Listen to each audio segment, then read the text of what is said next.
फेब्रुवारीला आहे माघी पौर्णिमा. माघ पौर्णिमेचं व्रत कसं करावं, माघी पौर्णिमेला काय करावं, पूजाविधी काय असेल, कथा काय आहे आणि ह्या दिवशी करायचे काही सोपे उपाय, हे सगळं सविस्तर चला जाणून घेऊया. माघ महिन्यातील पौर्णिमेला शास्त्रामध्ये खूप महत्त्व आहे. ह्या वर्षाची माघ पौर्णिमा तर आणखीनच खास असणार आहे.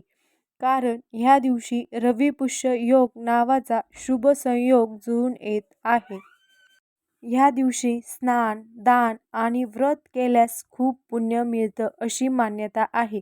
चला तर मग ह्या माघ पौर्णिमेच्या दिवशी स्नान दानासाठी शुभ मुहूर्त काय असेल आणि चंद्रोदय कधी होणार आहे या बाबतीतही जाणून घेऊया. माघ महिन्यातील पौर्णिमा तिथी 1 फेब्रुवारी रोजी रविवारी सकाळी 5:53 सुरू होणार आहे. ही तिथी 1 फेब्रुवारीच्या मध्यरात्री 3:49 संपणार आहे. शास्त्रानुसार जेव्हा पौर्णिमा तिथी प्रदोष काळात येते तेव्हा त्या दिवशी पौर्णिमेचं व्रत केलं जातं. त्यामुळे 1 फेब्रुवारी रोजीच माघ पौर्णिमेचे व्रत स्नान केलं जाणार आहे.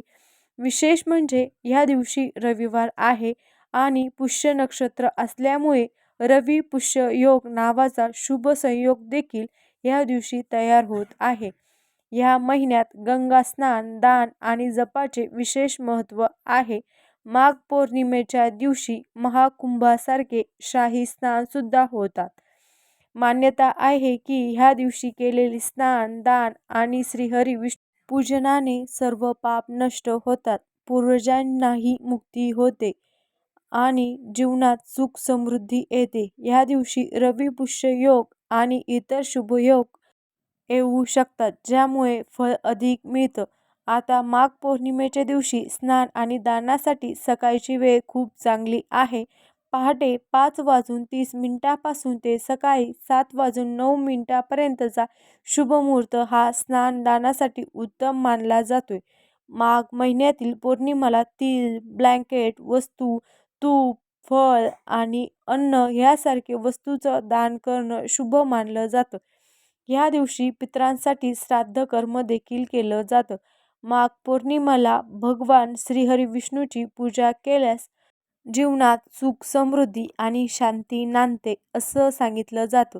त्याचबरोबर माघ पौर्णिमेला चंद्र संध्याकाळी 5:46 उगणार आहे.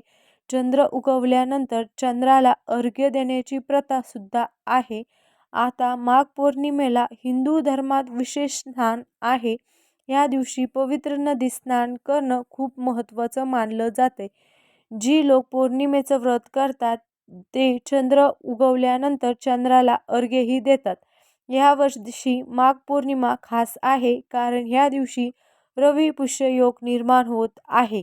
शिवाय पौर्णिमेच्या दिवशी योग्य पद्धतीने पूजा आणि व्रत केल्यास घरात सुख समृद्धी टिकून राहते असंही म्हणतात.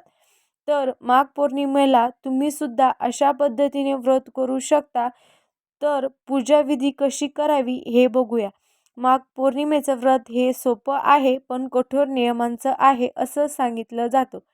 माघ पौर्णिमेच्या दिवशी पूजा पद्धत काय करावी, तर पौर्णिमेच्या दिवशी सकाळी लवकर उठून स्नान करावं, त्यानंतर सूर्यदेवाला अर्घ्य द्यावे, मग मनोभावे व्रताचा संकल्प करावा, आपल्या घरातील पूजास्थळ स्वच्छ करावं, पूजा करावी. एका बाजूला चौरंगावर स्वच्छ लाल वस्त्र किंवा पिवळे वस्त्र अंतरावे, त्यावर भगवान श्रीहरी विष्णू आणि देवी लक्ष्मी यांची मूर्ती ठेवावी किंवा फोटो ठेवावा.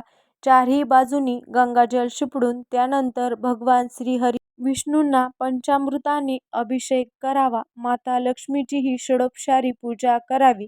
ह्यावेळी ओम नमो नारायणा किंवा ओम विष्णवे नमः या मंत्राचा कमीत कमी 108 जप करावा. विष्णू सहस्रनाम किंवा लक्ष्मी मंत्र सुद्धा तुम्ही ह्यावेळी म्हणू शकता. त्यानंतर व्रतकथा वाचावी, श्रीहरी विष्णूंची आरती करावी, सत्यनारायण भगवानाची आरती करावी. आधी सांगितल्याप्रमाणे या दिवशी तीळ, अन्न, कपडे, दक्षिणा गरजूंना दान करावे. शेवटी प्रसाद वाटावा आणि प्रार्थना करावी.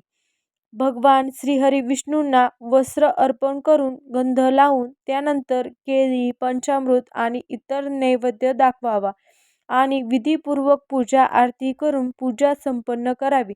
व्रत केल्यास दुसऱ्या दिवशी सूर्योदयानंतर व्रताचं पारायण करावं. पौर्णिमेच्या दिवशी व्रतकथा वाचावी किंवा ऐकणे खूप महत्त्वाचं मानलं जातं. असं केल्यानं व्रताचं पूर्ण फळ मिळतं. पौराणिक कथेनुसार एकदा नर्मदा तीरी शुभव्रत नावाचा ब्राह्मण राहत होता. तो खूप लोभी होता. धन कमावण्यास आयुष्य त्याने व्यतीत केलं, पण वृद्धापकाळात आजारी पडला.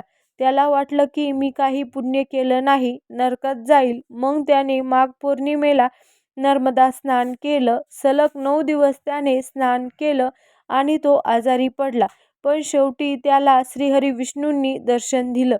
भगवान म्हणाले की तू स्नान आणि दान केलंय, आता तुझी पापं नष्ट झाली. पुढे नियमितपणे पौर्णिमेचं व्रत कर. दुसऱ्या कथेनुसार धनेश्वर ब्राह्मण आणि रूपवती या दोघांना संतान नव्हती. त्यांनी 32 पौर्णिमेचं व्रत केलं आणि त्यांना संतान प्राप्त झाली. अशा अनेक पौराणिक कथा आहेत ज्या पौर्णिमेशी जोडलेल्या आहेत. अशा प्रकारे हे व्रत केल्याने जीवन बदलण्यास मदत मिळते असं सांगितलं जातं. माघ महिना हा दान धर्मासाठी खूप महत्त्वाचा मानला जातो. ह्या महिन्यात केलेले स्नान, दान आणि जप याचं फळ अक्षय मिळतं असं म्हणतात. या दिवशी आपण तीळ दान करावे, तिळाचा हवन करावा किंवा काळे तीळ दान करावे. यामुळे पितरमुक्ती होते. पिवळ्या रंगाचे लाडू किंवा मिठाई किंवा पिवळ्या रंगाचे फळ नैवेद्य म्हणून माता लक्ष्मीला अर्पण करावीत. यामुळे देवी लक्ष्मी प्रसन्न होते. एवढंच नाही तर ओम नमो भगवते वासुदेवाय या मंत्राचा ह्या दिवशी 108 वेळा जप केल्यास तर नक्कीच मन शांत होते. ह्या दिवशी रात्री चंद्राला अर्घ्य अर्पण केल्याने मानसिक शांती मिळते. शिवाय या व्रताने पापनाश होतो, धनधान्यात वृद्धी होते, चांगले आरोग्य लाभतं आणि मोक्षप्राप्ती होते. म्हणूनच या माघ पौर्णिमेला माघी पौर्णिमा असेही म्हणतात. ह्या दिवशी पवित्र नद्यांमध्ये स्नान करायला विशेष महत्त्व आहे. विशेषतः गंगा नदीत स्नान करणं खूप पुण्यकारक मानलं जातं. ह्या दिवशी काही गोष्टी करणे शक्य होत नाही. जर प्रत्यक्ष नदीत स्नान करणे शक्य होत नसेल तर घरात अंघोळीच्या पाण्यात गंगाजल मिसळून स्नान केलं तरी चांगलं फळ मिळतं. या दिवशी भगवान श्रीहरी विष्णू आणि माता लक्ष्मीची विशेष पूजा करावी. यामुळे घरात धनधान्याची कमतरता राहत नाही आणि सर्व मनोकामनाही पूर्ण होतात अशी मान्यता आहे. तर मित्रांनो, माघी पौर्णिमा ही संधी आहे आपल्या जीवनाला पुण्याने भरून काढण्याची. ह्या व्रताने भगवान श्रीहरी विष्णू प्रसन्न होतीलच, शिवाय माता लक्ष्मीही प्रसन्न होतील आणि सर्व मनोकामना पूर्ण करण्यास आपल्याला मदत मिळेल.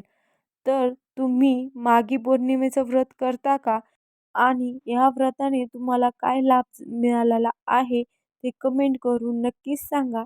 आणि अशाच माहितीपूर्ण व्हिडिओसाठी आपल्या चॅनलला सबस्क्राईब करून घ्या आणि बेल आयकॉनवर क्लिक करायला विसरू नका.